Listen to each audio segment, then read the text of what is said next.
Welcome back! Next to last spooky video. I'm a little sad. I also look a mess. It's gonna make sense. It's gonna make sense. I'm gonna try and do a broken doll look.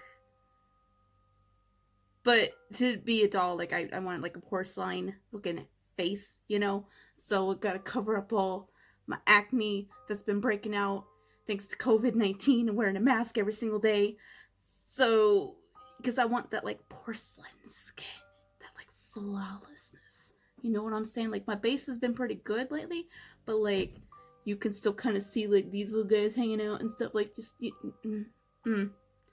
Miss Rona needs to go away. Now. She's ruining my skin. Okay. I'm gonna try and do a doll look, and I hope you guys enjoy the video. Let's get spooky. I don't know about you guys, but sometimes I find myself in a YouTube deep dive watching creepy doll videos. You know, the ones where the kids are just playing with the doll and all of a sudden the head turns and everyone screams? Those videos. They speak to me. I actually had a doll once that was a porcelain face doll. I think it's supposed to be a Russian doll. My uncle bought it for me before he died. And there was something about that doll. I hated it. It was just creepy. It made me uncomfy. So she sat on my dresser facing the wall because I couldn't stand having her looking out over the room. Something about her face was so cold and uninviting and yet really realistic and lifelike. It was just so creepy. And I kind of think about her from time to time. It was a really creepy doll. Dale was a widower. He had a 5-year-old daughter. And shortly after his wife's death, he thought he would get his daughter a doll that he found. He liked to go antiquing. It was something he and his wife liked to do together. And he had gotten a call that there was some stuff that he might enjoy looking at from one of their regular shops that they go to all the time. And while he was there, he saw this doll and thought he should get that for his daughter. You know, it's been really rough and she's really been going through it with everything that was happening, and he thought that might be a nice, surprise for her. So he bought the doll, and he put her in a little box and wrapped it up with wrapping paper and had it sitting all pretty so whenever she'd come home from daycare, she'd see the doll and get excited, So the little girl came home, and she found the surprise and ripped it open like an excited little kid would do, paper everywhere. And then when she opened the box, she just stared at it. Her dad didn't quite know how to react, but he's like, "Surprise, I got you a dolly." And she sort of was like, "Thanks, Dad." It was an automatic response, which he thought was really weird. But she just sort of carried the doll to her room in the box and didn't really say much. That wasn't like her, but his wife had just passed. They were both dealing with a lot of emotions, and he just chalked it up to that. They went to dinner, and she said, "Susan doesn't want to come down for dinner." And he was like, "Susan?" And she said, "Yeah, Susan. The doll that you bought me. Her name is Susan." And he said, "Oh, okay, her name's Susan." And she said, "Yeah, that's what she told me her name was." And he said, "Okay," just sort of laughed it off, quietly congratulating himself because she obviously liked the doll. And the next several days were kind of the same way. She would talk about Susan like she was a real person. And he never really thought twice about it. And then one day, she sat Susan down at the table and she said, Susan's taking this spot now. This is her spot. No one else can sit at the table at this spot. It's Susan's. And her dad just sort of laughed and went along with it. Well, the next day, one of his friends and his wife had came over to have dinner with them. And his friend's wife was sitting in Susan's chair. Well, the little girl freaked out and said, "No, you can't sit there. That's Susan's chair." And the woman laughed and said, "Oh, I'm sorry. Is Susan your friend?" Looking around like they were playing a game or something, imaginary friend or something. And the little girl said, "No, Susan is my dolly, but you can't sit there. That's her chair." And the woman said, "Well, I'm sure Susan won't mind if I sit here right now since she's not using the chair." And the little girl said, "Susan's not going to like it, but I warned you." And the woman thought that was a little odd, and all the other adults sort of looked at each other and laughed and just wrote it off as a kid's, joke. Well, later that night when they were driving home, a deer ran in front of them. The man swerved to avoid hitting the deer. They were on a highway. He was going pretty fast, and he didn't want to hit the deer at that speed. But when he swerved, he hit some water on the road. And they lost control of the car and it flipped. The husband was fine. However, his wife ended up in the ICU. Dale was floored at that. The little girl overheard him talking with the man on the phone, and he was apologizing and just sending his condolences and promised to visit the next day as soon as they could. And the little girl said, "Did the woman die yet?" And he turned and he looked at her and he was like, No, honey, no, she's in the hospital. She's badly hurt, but she might pull through. It might be okay." And the little girl just said, "I warned her not to sit in Susan's chair. She should have listened to me." And then walked back to her room. Well, Dale thought that was weird, but again, sort of just chalked it up to dealing with death and just didn't think much more of it. When he went to go tuck her in that night, Susan was sitting in a chair, and he said, "Wouldn't you like Susan to sleep with you in the bed?" And the little girl said, "No, I don't want Susan to sleep in the bed with me." He's like, "Okay, well, good night." And she said, "Good night." And he went to go leave, and she said, "You better say good night to Susan. She'll get offended. I don't want you to die, Daddy." He thought that was so weird, but he's like, "Oh, okay. Good night, Susan." And he went to bed. The next day he woke up, and Susan was sitting on the foot of his bed. He thought that was weird, but he thought, well, maybe his daughter was just playing some strange game. And so he got up, took Susan back to his daughter's room, and she was asleep. He started making breakfast, and then his daughter came down and he said, "So Susan didn't want to sleep in bed with you, but she wanted to sleep in bed with Daddy?" The little girl looked at him. "I don't know what you're talking about, Daddy. She was in the chair when I woke up." And he said, "Oh, come on. You wouldn't put her in my bed." And she said, "No, Daddy, I didn't." He's like, "When I woke up, she was on the foot of my bed." And she said, "Susan must have visited you, but I didn't do it, Daddy. I was asleep the whole time, I swear." Well, she wasn't one for lying, so he really didn't know what to say, but he was like, "Well, just don't do that again. That was a little odd waking up to her at the foot of the bed. I don't know what game you're playing, but I don't really want to play that game, okay?" And she said, "Daddy, I didn't do it. I swear. I was asleep the whole time." Well, he brushed it off, finished breakfast, got her ready, took her to daycare, went to work. When he came home, Susan was downstairs, sitting at the dining room table in her chair.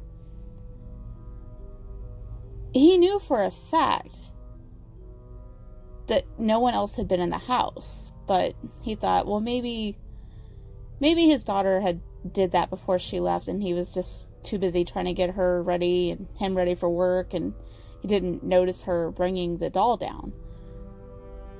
So he decided to leave Susan there until his daughter came home from daycare, so she could continue whatever little game she was playing. She came home from daycare, and she set her stuff down, and she went to the kitchen to get her a drink, and she saw the doll, and she said, "Susan, what are you doing down here?" Well, Dale just figured it was part of her game and got her a drink for her and made her a little after-school snack. She took the snack and she sat down, but she kept avoiding looking at the doll. And he was like, "Well, aren't you going to share some of your snack with Susan?" And she said, "No, Susan doesn't eat food." He kind of chuckled and he's like, "Susan doesn't eat food, but she has to have a seat at the table where we eat food." And she said, "Yes, Daddy. She doesn't eat food, but she likes to sit with the adults because she's an adult." And he said, "Well, I thought she was a baby doll." And his daughter looked at him, dead in the eyes, and said, "Looks can be deceiving, Dad. She's not a doll." She'd finished her snack, so she asked if she could be excused. He excused her, and she went upstairs, but she didn't take the doll, and he called for her. He was like, you left Susan at the table." And she said, "She'll come up here if she wants to, Dad." Well, he thought that was weird, but he had a few, bills that needed to be sorted out and stuff like that, so he sat down and he was sorting out bills. When he looked up, Susan was gone. Well, he assumed that his daughter must have snuck downstairs and grabbed her. It was a very strange game that she was playing, but, she's been through a lot, and she's been a real trooper, so he just let her play her game. The next morning, he woke up, and again, Susan was at the foot of his bed. Well, the same. He went downstairs, made breakfast, put the dolly back in her room, and then when she woke up, he asked her again. He's like, "Why do you keep putting your doll at the foot of my bed? I don't like that." And she said, "Daddy, I didn't do it. Susan must like you." He didn't like this game, and he told her so, but she kept insisting that she wasn't moving the doll around, that Susan was doing it. He took her to daycare, he went to work, he came back home, and once again, the doll was sitting at the dining room table. Well, this time, he decided he was gonna put the doll in the living room. Maybe it's sort of like Elf on the Shelf, she was just putting her different places every day, and so he thought he'd join the game. Maybe that would amuse her. She came home from daycare, and she saw the doll in the living room, and she said, "Daddy, why is Susan in the living room?" He's like, "Oh, I think she got tired of sitting at the dining room table." And she turned and looked at him, and she said, "She was at the dining room table again?" And he said, "Oh, come on, you put her at the dining room table." And she said, No, Daddy, I didn't. I left her in the room in the chair." Well, he thought this was just getting ridiculous. But he had her come into the kitchen with him, and he made snacks. And when he turned around to take the snacks to the table for her, there Susan was at the dining room table. He kind of jumped at first, but then he was like, "Come on. Enough with this doll, okay? Like, she's not moving on her own. Stop moving her around and acting like you're moving, or she's moving on her own. Like, enough is enough." And she said, "Daddy, I was in here the entire time. You were talking to me, remember?" And he said, "Yeah, but you obviously had to go into the living room and get your doll at some point. I mean, how else should we get in here?" "Daddy, she came in here." Well, Dale had had enough of this. She's never been a liar, but she's obviously lying. So he's like, okay, well, tell you what. I'm going to put her in my closet on the shelf where you can't reach her. And then we'll see where she moves after that. And he did just that. Everything was fine the rest of the day. She really didn't even seem that troubled that he'd taken her dolly away, which he thought was odd because she obviously liked the doll.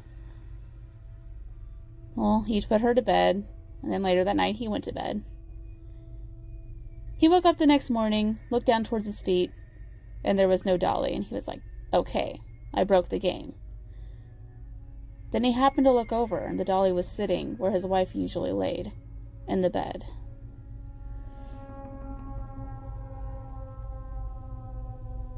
He was mad this time. Went into her room, woke her up, and said, listen, if you brought your chair in here and climbed up to that shelf and got that dolly, that is dangerous. You could have fallen and you could have hurt yourself. And she said, Daddy, I didn't. I was asleep the whole time. The dolly likes you.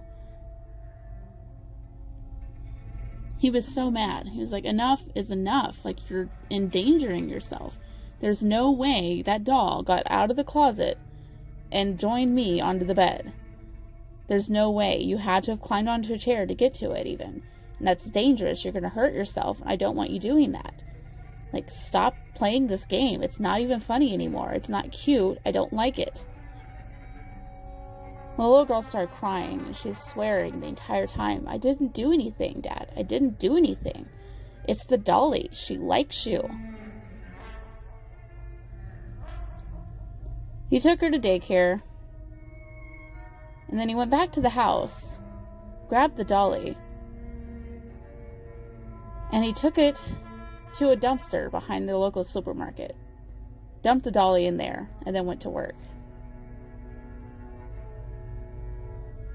When he got home, there, in the dining room chair, sat the dolly. A little dirty from being in the garbage, but she was there nonetheless. Well, he was freaking out now. Like, how did that doll get here from the dumpster? There's no way. But he didn't want his daughter to know what he'd done, so he tried to clean the doll as best as he could and left her sitting in the chair.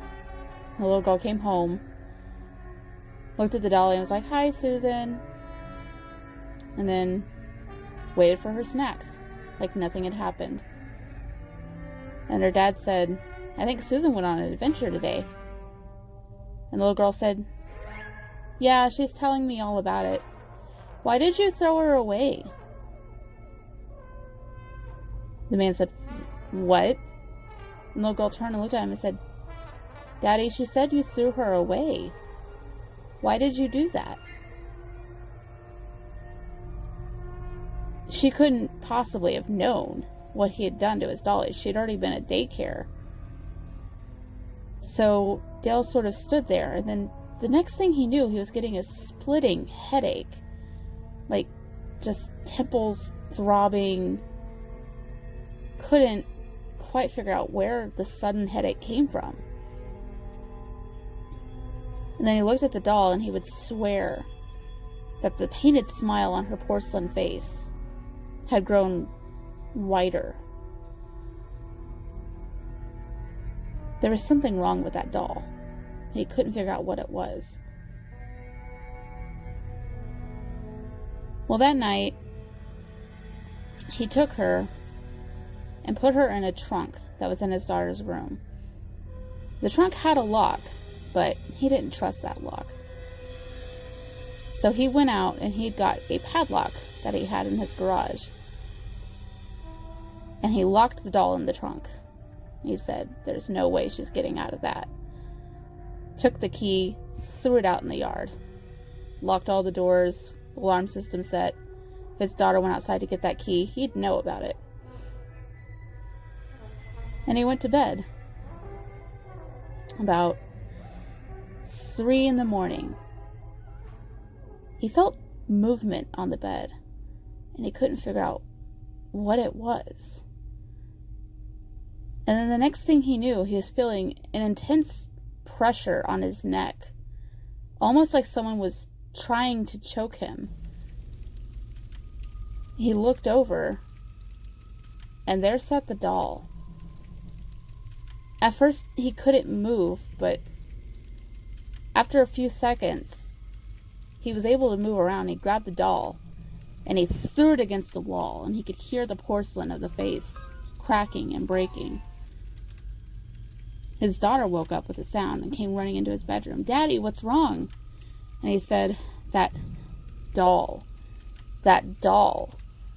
And the little girl looked and said, "Daddy, Susan's bleeding." And he said, "Dolls don't bleed. It's okay, honey. She just spooked me and I threw her against the wall." And she said, "No, Daddy, she's bleeding." He got up and looked, and where the cracks had grown on the doll's face, dark, almost black blood was oozing out of the seams. The man turned white as a ghost, and he said, "I want you to go to bed and forget you ever saw this. Susan's going to go away. She's going to go away for good." And she said, "Please, Daddy, I didn't like her. She's mean. She hurt that lady. She wants to hurt you because you keep locking her away. She really likes you." The man took the doll out back to the barbecue grill, doused her in as much liquid as he could, and set the doll on fire. When the doll was done burning, all that was left was the porcelain. He took a hammer and he smashed it to tiny little bits. He then took the dust from the busted porcelain and threw that in the garbage. He thought, "There's no way she's coming back from this now." He went back to sleep, and he woke up the next morning. There was no doll, and he thought, "All right, I beat it." And then he went downstairs, and there, in Susan's seat, was a pile of dust. And here's our finished look. Dolls aren't supposed to bleed. Know that. I hope you guys enjoyed this, and I'll see you next week. Bye. I'm really not scary, am I? I'm not.